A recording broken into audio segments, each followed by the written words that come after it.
अरे मालिक साहब अरे बस स्टार्ट करें। मनसा जी, ये जो धरना दिया जा रहा है प्रधानमंत्री कार्यालय के बाहर देंगे, कहाँ देंगे? और टीम मनसा पासवान क्या है? आज से पहले तो नाम नहीं सुना हम लोगों ने। हमने तो बहुजन समाजवादी पार्टी का नाम सुना है आपसे, तो आप मेयर पद की प्रत्याशी रही यहाँ से, तो टीम मनसा पासवान क्या है? सबसे पहले तो आप लोगों को बहुत बहुत धन्यवाद। आप लोगों के माध्यम से बताना चाहती हूँ, ये टीम मनसा पासवान है, एक टीम वर्क काम किया जाता है। जरूरी नहीं है कि एक पार्टी के नीचे ही रह के सारी चीजें करी जाए। मैंने मतलब मेयर का मैंने इलेक्शन लड़ा था बहुजन समाज पार्टी से, बट अभी हमारी जो ये स्लम एरियाज को लेकर है, ये टीम मनसा पासवान की तरफ से जो टीम है बनी हुई है, वो काम करती है, काम कर रही है जी सर। तो क्यों घेराव करना चाह रहे हैं प्रधानमंत्री जी का? हम इसलिए घेराव करना चाह रहे हैं, जो ये सरकार अभी जो कर रही है, झुग्गी झोपड़ी को तोड़ रही है, रेडी पटरी वालों को हटा रही है। क्या ये लोग झुग्गी झोपड़ी में जो रहते हैं वो इंसान नहीं है, या फिर क्या इनके वोटर सपोर्टर नहीं है? ये आप ये झुग्गी ऐसे तोड़ कैसे सकते हैं? क्योंकि सुप्रीम कोर्ट की लैंडमैन साइटेशन ये है कि आप किसी को पहले जब तक पुनर्वास नहीं कर देंगे तब तक आप किसी की झुग्गी ऐसे तोड़ नहीं सकते। इनफैक्ट हरियाणा सरकार का भी है कि 2003 से जिनकी बसावट है, आप उनको भी पहले पुनर्वास करवाएंगे, उसके बाद आप झुग्गी झोपड़ी तोड़ सकेंगे या फिर उनको हटाएंगे वहां से। ऐसे खोरी का मामला भी आपके समक्ष है। खोरी में भी उन्होंने कहा कि हम आपको जमीन देंगे, लेकिन खोरी पहले तोड़ दिया, अब तक पुनर्वास के लिए वहां के लोग घूम रहे हैं, दर दर खा रहे हैं। इसके लिए भी क्या कहेंगे? देखिए, आपके सवाल में ही आपका जवाब खुद ही छिपा हुआ है। हमारा जो मकसद है वो मेन यही है कि सरकार सिर्फ खोखले वादे करके आम जनता को त्रस्त कर रही है, उनके झुग्गी झोंपड़ी मकान को कब्जाते हुए उस पर तोड़फोड़ कर रही है, जो असंवैधानिक तौर पर किया जा रहा है। ना तो संविधान की पालना की जा रही है, ना माननीय सुप्रीम कोर्ट के आदेशों की।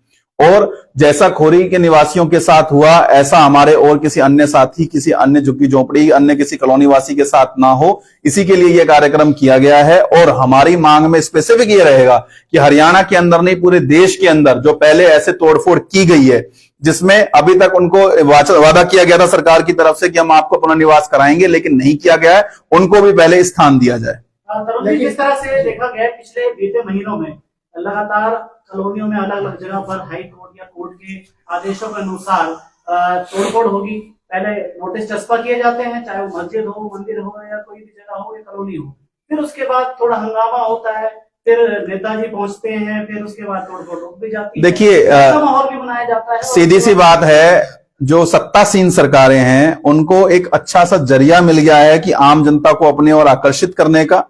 कोर्ट के आधे फैसलों का हवाला उसके अंदर दिया जाता है। कोर्ट की साइटेशंस लैंडमार्क साइटेशंस हैं। अगर किसी भी क्षेत्र को कोर्ट ने तोड़ने का आदेश दिया है तो उसमें ऐसे लैंडमार्क साइटेशन 1985 से लगातार ऑनरेबल सुप्रीम कोर्ट देता आ रहा है कि जगह के बदले जगह। किसी इंसान को फुटपाथ से भी तब तक नहीं हटाया जाएगा जब तक उसको उसके स्थान के बदले में दूसरा स्थान ना दे दिया जाए। सरकार, हमारी जो सत्तासीन सरकार है, या मैं कहूं कि हमारे जो हरियाणा सरकार है बेसिकली, उनका तो एक नियम ये चल रहा है कि एक नेताजी जाकर तोड़फोड़ कराएंगे, दूसरे जाकर के उसको रुकवाएंगे और अपनी वहां पे वाहवाही लूटने का काम करेंगे और जनता को गुमराह करने का काम करेंगे कि जो सरकार है उनके पक्ष की है। यानी दूसरे शब्दों में कहें तो भेड़ों को कहा जा रहा है कि हम आपको कंबल बांटेंगे, लेकिन कंबल बांटने के लिए ऊन कहां से लाएंगे, आप सभी बेहतर समझते हैं। एक मेयर है फरीदाबाद की जो इस मुद्दे को लेकर पूर्व मेयर प्रत्याशी रही, आपको ये फिक्र है कि हम पीएम तक जाके घिराव करेंगे, लेकिन मौजूदा जो मेयर है इस पे कहीं उनकी कोई टिप्पणी भी नहीं, कहीं कोई बात नहीं, तो फिर दोनों में कल की इस तरीके से कैसे? नहीं, उनको बहुत ज्यादा फिक्र है, आप ऐसे नहीं कह सकते। जिस दिन हमने बोर्ड लगवाए उसी दिन शाम को नगर निगम को डायरेक्शन दे दी गई कि शहर से सारे बोर्ड हटा दिए जाने चाहिए। हमारी जो प्रिंटिंग सामग्री जहां रखी गई थी वो सारी सामग्री वहां से हटा दी गई। सीआईडी और पुलिस ऑफिसर्स को हमारे साथ लगा दिया गया कि आप इनको जाकर के इनसे पूछें ये कैसे कर रहे हैं, क्या कर रहे हैं। यानी कि अगर हम अपना प्रचार प्रसार करने के लिए भी झुग्गी झोंपड़ी में जा रहे हैं कि हमने ये कार्यक्रम करना, तो उसमें भी रोक लगाई जा रही है। ये सारी मेयर साहब को चिंता ही तो है, यही तो चिंता उनकी वो उजागर कर रही है। शहर में हमने इस समय करीब 500 फ्लेक्स बोर्ड लगवाए थे, आज खंभों पे आपको एक भी नजर नहीं आ रहा विदिन 3 डेज।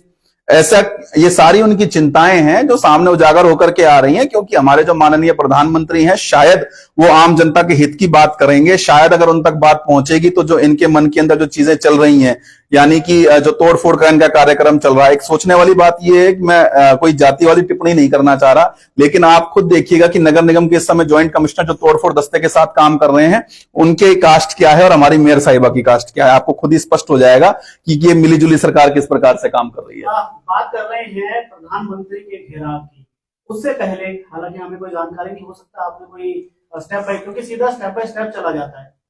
डीसी को ज्ञापन दिया जाता है, उससे पहले चेताया जाता है, तो ऐसा कोई कदम अभी लिया है? लगातार ऐसा डीसी साहब को हम ज्ञापन देते आ रहे हैं। जब हमारे बड़खल के क्षेत्र की कॉलोनियां तोड़ी गई थी तब भी हम डीसी साहब के पास गए थे। उस समय डीसी साहब ने जनता से मिलना भी जरूरी नहीं समझा और वो नीचे उतर के आकर के उन्होंने हमारा ज्ञापन तक लेना जरूरी नहीं समझा। लास्ट में एक एसडीएम साहब वहां पे आते हैं और ज्ञापन लेते हैं।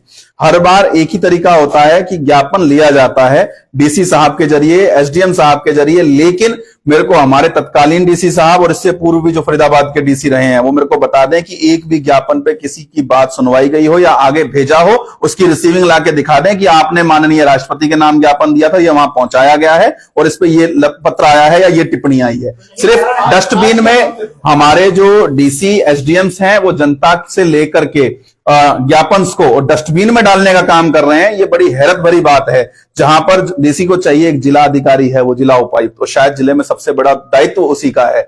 और ये हमारी सरकारों का नियम है कि कोई भी व्यक्ति भूखा ना सोए। हमारे शहर के अंदर प्रतिदिन हजारों लोग सड़कों पे भूखे सो रहे हैं। सरकारें बात करती हैं कि हम रैन बसेरा बनाएंगे, रैन बसेरा बना करके लोगों को ठंड से मरने से बचाएंगे, और दूसरी तरफ यही सरकार तैयारी करती है कि जनवरी के अंदर 100 कमांडो हमने अलग से बुला लिए हैं जो तोड़फोड़ दस्ते के साथ रहेंगे और झुग्गी झोपड़ी को तोड़ेंगे, उन लड़कों को, उन बच्चों को, उन परिवारों को, उन बूढ़े बुजुर्गों को सड़कों पर लाने का काम करेंगे और फिर उसके बाद रैन बसेरा बना करके उनको उसमें बिठाने का काम करेंगे। ये सरकार की दोहरी राजनीति है। आम जनता को ऐसी सरकार भी नहीं चाहिए और ऐसी दोहरी नीति भी नहीं चाहिए। वो अपने घर परिवार में खुश हैं, सरकार हस्तक्षेप ना करे। मेरे साहब क्या कार्यक्रम है 28 तारीख का, कैसे क्या होगा, क्या क्या कहां से चलेंगे? 28 तारीख को हमारा हार्डवेयर चौक से हम शुरू करेंगे सुबह 11 बजे से। हार्डवेयर चौक से स्टार्टिंग करके हम फिर दिल्ली के बदरपुर बॉर्डर के रास्ते दिल्ली तक पहुंचे। कितने समर्थक होंगे आपके साथ? 8 से 10 हजार समर्थकों का अब तक हमने एक सूची बना ली है जो हमारे साथ उस दिन आना चाह रहे हैं। लगातार लोग अभी संपर्क में हैं। हमें उम्मीद है कि 15 से 20 हजार समर्थक उस दिन हमारे साथ होंगे। शांतिपूर्ण तरीके से संविधान और कानूनों की पालना करते हुए हम बिल्कुल शांतिपूर्ण तरीके से इस प्रकार से व्यवस्था बना रहे हैं। हमारे साथ कुछ ऐसे ट्रैफिक को सुधारने के लिए भी हमारे कार्यकर्ता लगे होंगे ताकि उससे ट्रैफिक भी बाधित ना हो, स्पेशली कोई एम्बुलेंस या कोई जो प्रशासनिक वाहन है वो बाधित ना हो और आम जनता को भी इससे कोई दिक्कत ना हो। इस प्रकार से रूट प्लान बनाया जा रहा है। कल हम डीसी साहब से मुलाकात करके उन्हें ज्ञापन सौंपेंगे एनएचआरसी की वेबसाइट को और हम उनकी ईमेल आईडीज पे अपनी परमिशन के डिक्लेरेशन रूट हम डाल चुके हैं और विद इन 24 आवर्स वेट कर रहे हैं कि उनका रिप्लाई क्या आता है। और प्रॉपर तरीके से कानूनों की पालना करते हुए, शांतिपूर्ण तरीके से संविधान की पालना करते हुए हम पीएमओ तक जाएंगे। और अगर माननीय प्रधानमंत्री नहीं मिलते हैं, उनका कोई रिप्रेजेंटेटिव मिलता है, तो उनको हम भारतीय संविधान की एक प्रति भी भेंट करेंगे और उनसे निवेदन करेंगे कि अपनी सरकार को संविधान के जो संविधान का आर्टिकल 14 से लेकर 21 तक है एक बार जरूर पढ़ाएं और जो बाबा साहब ने अधिकार दिया उनकी पालना करें। वो अरुण जी अभी सिर्फ पोस्टर लगाए हैं और सारे पोस्टर उतार दिए जाते हैं और आपके ऊपर भी नजर रखी जाती है, तो क्या लगता है कि इतना बड़ा कदम 28 तारीख को उठा रहे हैं तो सरकार मान जाएगी कैसे? देखिए, अगर सरकार हमें नहीं जाने देती है तो आपके सामने ये सरकार का जो रवैया है वो निकल करके आ जाएगा। क्योंकि जब से देश स्वतंत्र हुआ है और देश के अंदर संविधान लागू हुआ है तब से हर किसी को अपनी स्वतंत्रता से बात कहने का अधिकार है। अपने एक राज्य से दूसरे राज्य में जाने के लिए किसी अनुमति की आवश्यकता नहीं है। अगर आप किसी वाहन से जाते हैं तो उसके टोल टैक्स अगर वो लगे हुए हैं तो वो कटते ही कटते हैं। अगर ऐसे में सरकार फिर भी गैर कानूनन तरीके से हमें रोकने का काम करती है तो आप सभी के सामने सारी चीजें आ जाएंगी कि सरकार कितना जनता के पक्ष में और कितना जनता के विरोध में। क्योंकि हम शांतिपूर्ण तरीके से आम जनता की बात उठाने जा रहे हैं। ना तो ये कोई पॉलिटिकल स्टंट है, ना किसी पॉलिटिकल पार्टी के बैनर तले कोई कार्यक्रम हो रहा है। सभी पार्टियों से कोई भी व्यक्ति किसी भी पार्टी से जुड़ा हो यहाँ पे वो खुले मन से आ सकता है। सबका यहाँ स्वागत है। सिर्फ एक ही मकसद और एक ही मांग है कि झुग्गी झोपड़ी को बेघर नहीं होने देंगे, उनको जगह के बदले जगह दें। हम खुशी खुशी सरकार के साथ हैं। हमें सरकार से कोई ऐसी दुश्मनी तो नहीं है। सरकार है, लोगों ने चुन करके उनको वहां बैठाया है, लेकिन सरकार भी उन आम जनता क्षेत्र जहां पर पहले तोड़फोड़ की जा चुकी है या जहां पर होनी है वो सभी लोग एक आवाज में हमारे साथ आ रहे हैं। क्योंकि सभी चाहते हैं कि संविधान की पालना हो, सुप्रीम कोर्ट के आदेशों की पालना हो, सरकार के कहने और करने में अंतर ना हो। सरकार जो कह रही है वो करके दिखाए।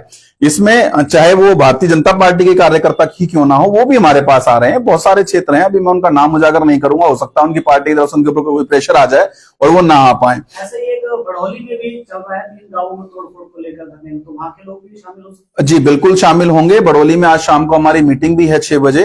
और शहर का मैं अगर बेसिकली बात करूं कि ऑल ओवर फरीदाबाद के जितने भी क्षेत्र हैं वहां से सभी लोग बढ़ चढ़ के भाग ले रहे हैं। चाहे वहां तोड़फोड़ होनी है, हो चुकी है या नहीं भी होनी है, वो भी ये चीज समझ रहे हैं कि अगर आज इस बात के खिलाफ आवाज ना उठाई गई तो ये फिर से ऐसा होगा कि कल को उनके घरों पर भी बुलडोजर खड़े होंगे।